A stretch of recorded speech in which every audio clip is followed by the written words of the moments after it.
அனைவருக்கும் வணக்கம். நான் உங்கள் பிரியங்கா விஜய். காதல் ரதியே அத்தியாயம் 13. நண்பர்கள் முன்னிலையில் ரேவதிக்கு முதல் கேக் துண்டை ஊட்டிவிட அதையே ரேவதியையும் கட்டாயப்படுத்தி செய்ய வைத்தான் சக்தி. ரேவதியின் சிரிப்பும் அருகாமையும் சக்தியை கிறங்கடித்தது. அனைவரும் அதற்கு பிறகு சிறு சிறு குழுக்களாக பிரிந்து உற்சாக பானத்துடன் பேச ஆரம்பித்தனர். விருந்தினர்கள் தங்களுக்கு தேவையான பானங்களை பருகத் தொடங்க ரேவதியிடம் கையில் ஏதோ கோப்பையோடு வந்த சக்தி, ஏதாவது ட்ரிங்க் சாப்பிடுறியா ரேவதி? ஹாட் ட்ரிங்க் அல்லது கோல்ட் ட்ரிங்க் என்று குரலை தாழ்த்தி கேட்டான்.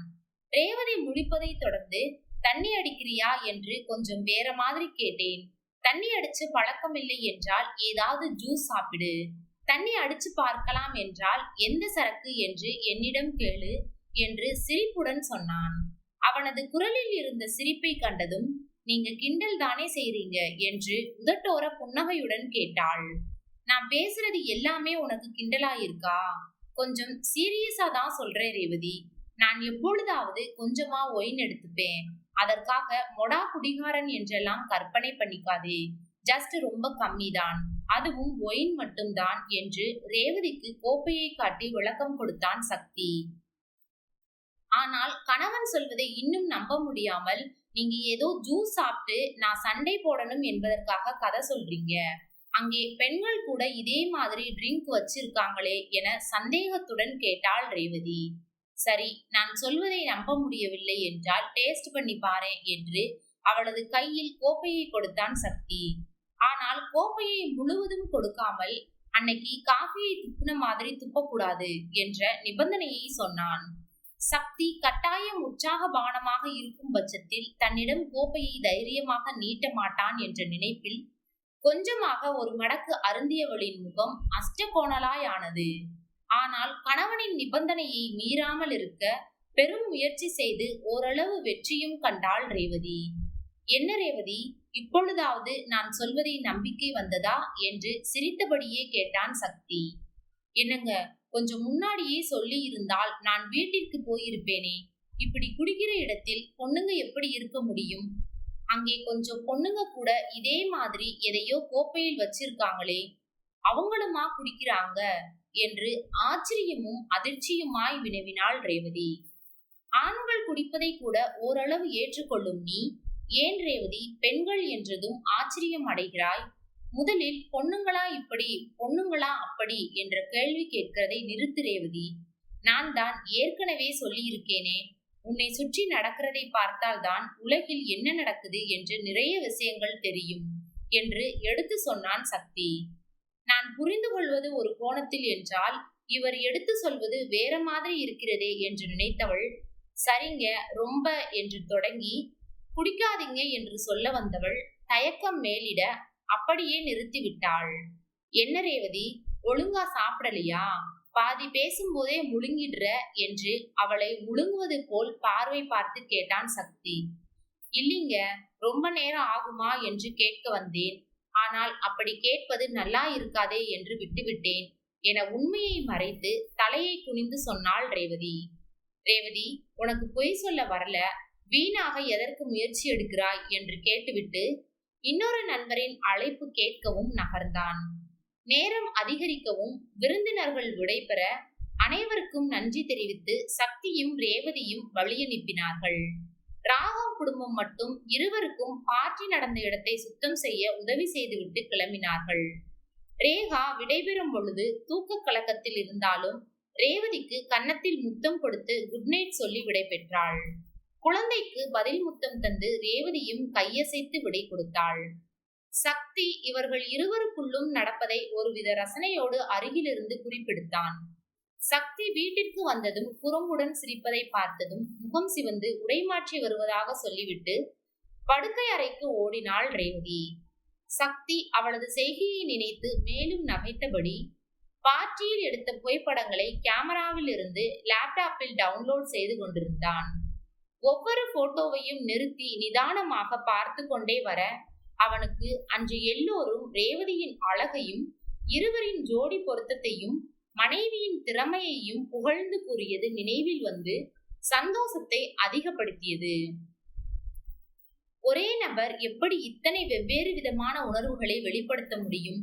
கல்யாணத்திற்கு முன்னாடி உணர்ச்சியே இல்லாமல் பொம்மை மாதிரி இருக்கிற மாதிரி ஒரு போட்டோ கொடுத்தார்களே என்று நினைத்தவன் உடனே தன்னுடைய எண்ணத்தை மாற்றிக்கொண்டு, சேச்ச, அதிலும் தான் அந்த குட்டி பையன் மாதவனோடு இருந்த போட்டோவில் கண்களும் முகமும் மலர்ந்து இருப்பாள். எனக்கு நினைப்புதான், என்னோடு இருக்கிறதால் இப்படியெல்லாம் அழகா சிரிக்கிறாள் என்று என தலையில் கூட்டி கொண்டான். இப்படி வித்தியாசங்களை பற்றி வியந்தவனுக்கு இதில் எது அவளின் நிஜ முகம், எது முகமூடி என்று குழப்பமும் பிறந்தது. குழப்பத்தை ஒதுக்கி அனாவசியமாக யோசித்து இருக்கிற சந்தோஷத்தை குறைக்காதே என்று உறுதியை முடிக்கும் பொழுது ரேவதியும் உடைமாற்றி வந்திருந்தாள். ரேவதியின் வருகை தெரியாமலேயே லேப்டாப்பில் ரேவதியின் முகத்தில் தெரியும் விதவிதமான பாவங்களை மெய்மறந்து ஆராய்ந்து கொண்டிருந்தான் சக்தி. லேப்டாப்பில் வேலை செய்து கொண்டிருப்பதை பார்த்து அவனிடம் பேசலாமா வேண்டாமா, இல்லை பேசினாலும் 2 நாட்களுக்கு முன்னர் ரத்தின சுருக்கமாக வெடுக்கென்று பதில் வந்தது போல் வருமா என்ற எண்ணம் எழ தயங்கியபடியே ஓரத்தில் நின்றாள். ஏதோ நினைப்பில் திரும்பிய சக்தி ரேவதியை கண்டதும், வா ரேவதி, ஏன் அங்கேயே நின்னுட்ட, வா வந்து இந்த போட்டோவெல்லாம் எவ்வளவு அழகா வந்திருக்குன்னு பாரு என்றான். இல்லை, நீங்க வேலையா இருக்கீங்களோன்னு தான் பார்த்தேன், உங்களுக்கு தான் ஆபீஸ் வேலையின் போது தொந்தரவு செய்தால் பிடிக்காதே என்றாள் ரேவதி. சக்தி இருந்த உற்சாகத்தில் ரேவதியின் விளக்கத்தை கேட்டதும் இவளுக்கு எதையும் ஒரு முறைக்கு மேல் சொல்ல தேவையே இருக்காது, ஏட்டிக்கு போட்டியாகத்தான் செய்வேன் என்ற பிடிவாதம் இல்லை, சில ஊரிய பழக்கங்களை மட்டும் மாற்றிவிட்டால் போதும் என மனைவியை பற்றி நினைத்தாலும் அவள் முடித்த வரியை யோசித்தவனுக்கு தன்மேல் குற்ற உணர்வு சேர்ந்து கொண்டது. அவளிடம் மன்னிப்பு கோரும் விதமாக பார்த்துவிட்டு, இல்லை ரேவதி, நான் ஆபீஸ் வேலை பார்க்கவில்லை என்று நாம் எடுத்த போட்டோவை தான் பார்த்து கொண்டிருந்தேன், நீயும் வா பார்க்கலாம் என்று அவளையும் அழைத்து அருகில் உட்கார சொன்னான் சக்தி. இருவரும் லேப்டாப்பை மடியில் வைத்துக்கொண்டு புகைப்படங்களை பார்த்து ஒருத்தரை ஒருத்தர் கேலி செய்து கொண்டு கொஞ்ச நேரம் விளையாடினர். ஹே ரேவதி, இந்த போட்டோவில் எப்படியெல்லாம் சிரிக்கிற, ஆனால் கல்யாணத்திற்கு முன்னாடி ஒரு போட்டோவை கொடுத்திருந்தாங்களே, அந்த போட்டோவை பார்த்து சிரிப்பது எப்படி என்று புக் போடணும் போல மேடத்திற்கு என்று நினைத்தேன், சிரித்தால் எவ்வளவு அழகாக இருக்கிறாய் தெரியுமா என்று கேட்டவன் ரேவதியின் புரியாத பாவனையில் பேச்சை நிறுத்தினான். ரேவதி குழம்பியபடியே, என்னோட போட்டோ உங்களுக்கு எப்படி கிடைச்சது, எந்த போட்டோவை உங்களுக்கு கொடுத்தார்கள் என்று கூட தெரியாதே என வினவினாள் ரேவதி. உன்னுடைய போட்டோவை மதன் எனக்கு கொடுத்தார் ரேவதி, 2 போட்டோ கொடுத்தாரே, உனக்கு சொல்லவே இல்லையா, சுத்தம் என்று அழுத்தவன், நீ என்னுடைய போட்டோ பாத்தியா ரேவதி, எந்த போட்டோ பார்த்த என்று ஆவலுடன் கேட்டான் சக்தி.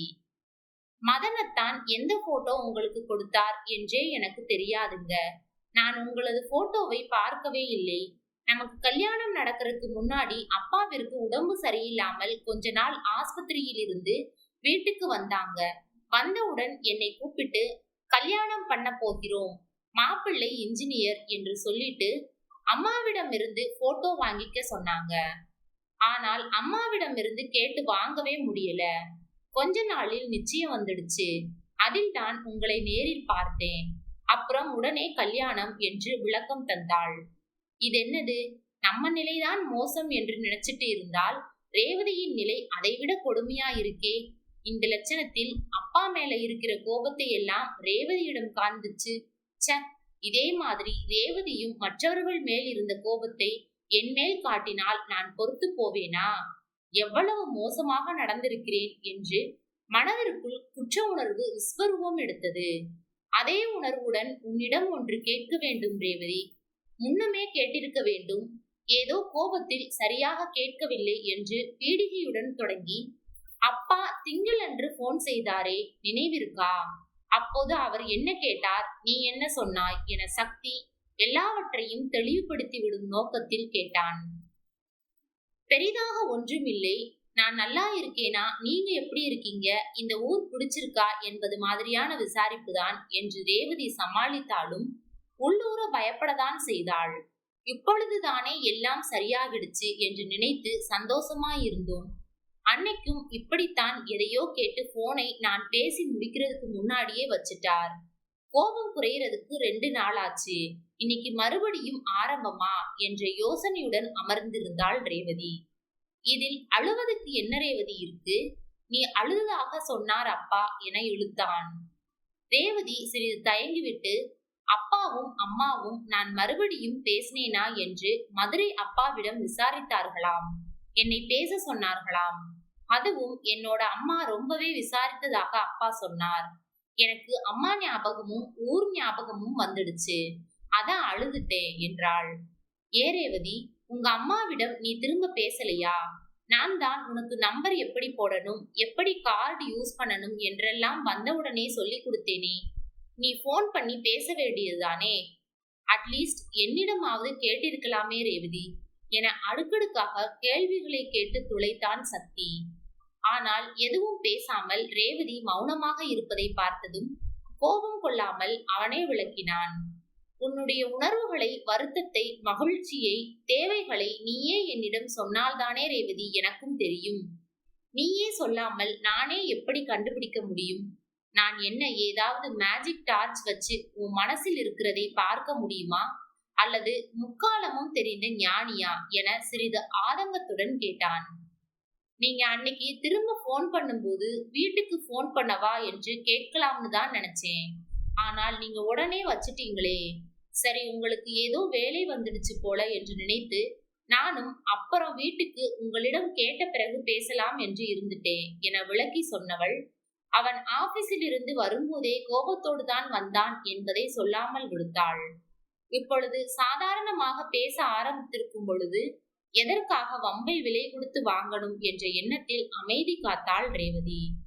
சக்திக்கு லேசாக அடங்கி இருந்த குற்ற உணர்வு மீண்டும் தலையெடுக்க, ரேவதி, அன்று அப்பா உன்னிடம் பேசிவிட்டு எனக்கும் போன் செய்தார்.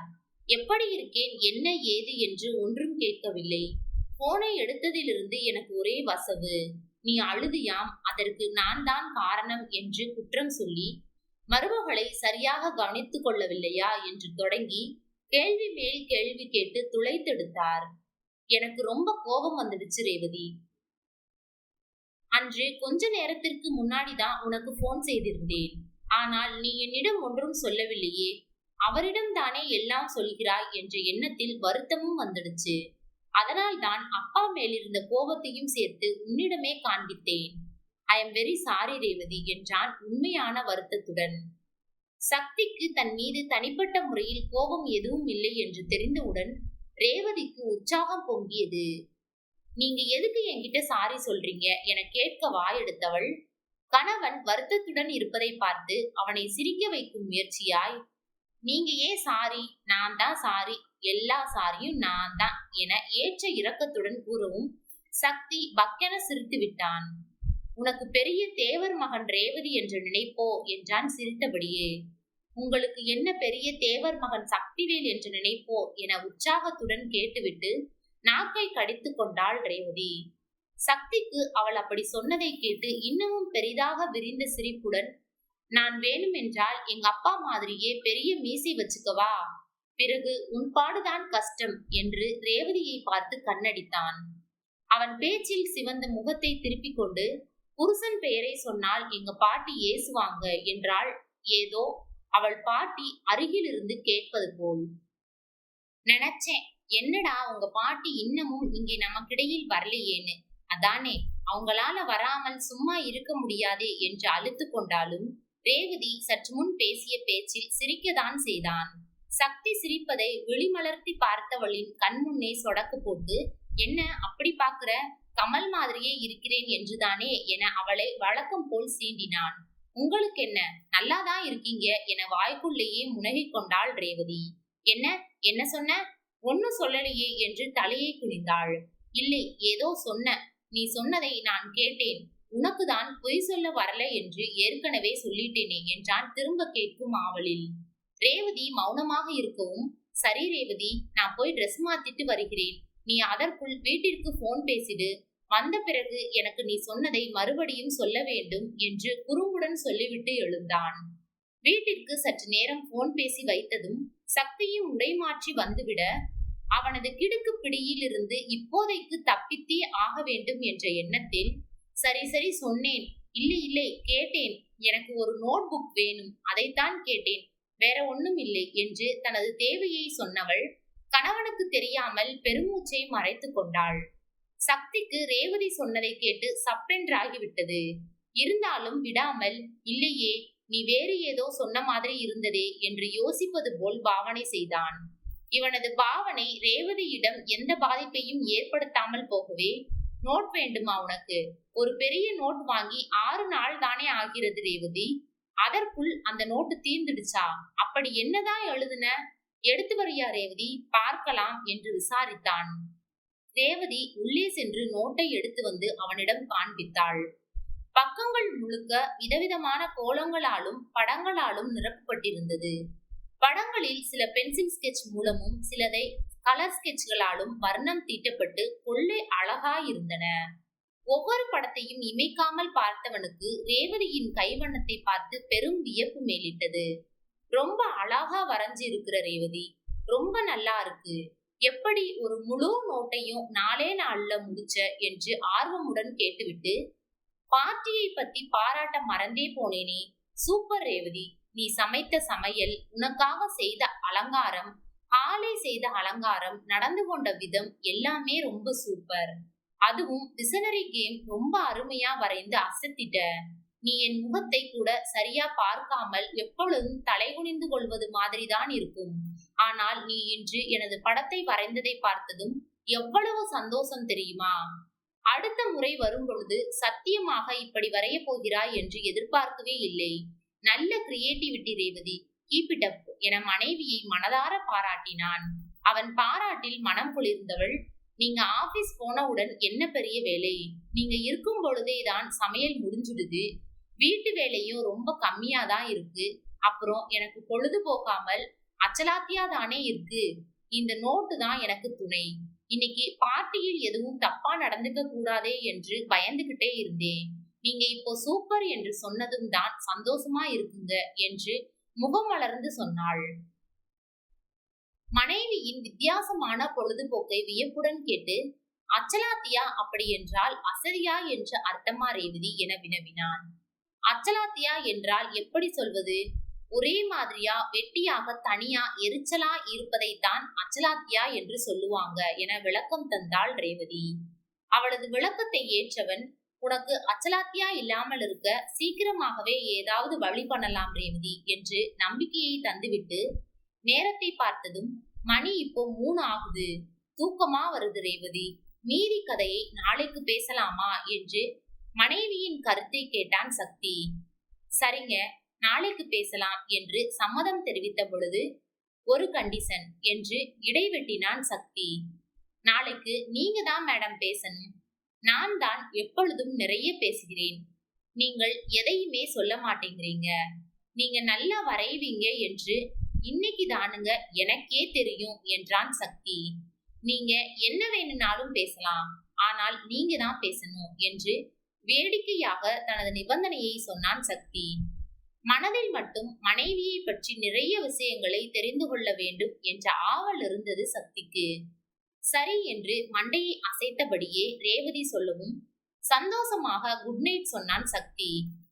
குட் நைட் என்று ரேவதி சொல்லவும் சக்தியின் விழிகளில் குறும்புத்தனம் எட்டி பார்த்தது. ரேகாவிற்கு எப்படி குட் நைட் சொன்னாய் ரேவதி? எனக்கெல்லாம் அப்படி சொல்ல மாட்டியா என்று குரலில் ஏக்கத்துடன் கேட்டான் சக்தி.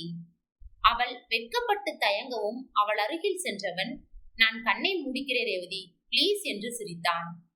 அவள் புன்னகைத்து முகம் சூடேறி அமர்ந்திருப்பதை பார்த்ததும் அவளது பட்டு கண்ணத்தில் முத்தமிட்டு, குட் நைட் ரேவதி, இனிமேல் எப்பொழுதும் காலையில் சல்யூட் அடிச்சு எழுப்பணும், நைட் இப்படித்தான் தூங்க வைக்கணும் என்று காதோரத்தில் ரகசியம் சொன்னான் சக்தி. அவளுக்கு மேனியெல்லாம் சில்லிட்டு சிலிர்த்து புதுவிதமான உணர்வை தோற்றுவித்தது.